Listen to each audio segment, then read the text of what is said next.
మన మలేషియాలో రెండే న్యూస్ ఉమ్, ఛానల్స్ ఉన్నాయి, ఒకటి ఏ ఒకటి బి.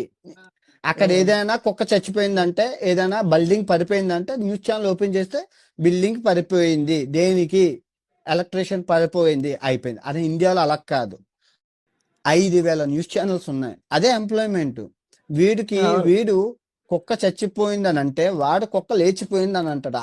ఇంకోడు కుక్కని కిడ్నాప్ చేశారని ఇంకో న్యూస్ ఛానల్లోకి వెళ్తే కుక్కని అమెరికా వాళ్ళు తీసుకెళ్లారు అంటాడు. ఇంకో న్యూస్ ఛానల్ కుక్కని దుబాయ్ తీసుకెళ్లిపోయారు షిప్ లోని అంటాడు. ఇంకో న్యూస్ ఛానల్ ఓపిస్తే కుక్కని తీసుకెళ్లిపోయి మనం ప్లాస్టిక్ సర్జరీ చేశారంటాడు. ఇంకోటి అంటాడు అరే కుక్కని ప్లాస్టిక్ సర్జరీ, ఎంత అబద్ధం, అసలు కుక్కే లేదు అది పిల్లి అంటారు. ఆ పక్క న్యూస్ ఛానల్కి వెళ్తే అది పిల్లి కాదరా అది పందిరా అంటారు. ఆ పక్క న్యూస్ ఛానల్కి వెళ్తే అదే పిల్లి పంది కుక్క కాదా అది కోడి పిల్లరా అంటారు.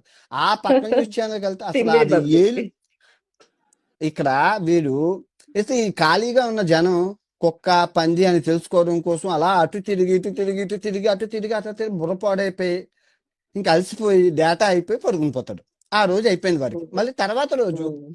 కుక్కే లేదు, అదంతా ఉత్తినే అని చెప్తాడు.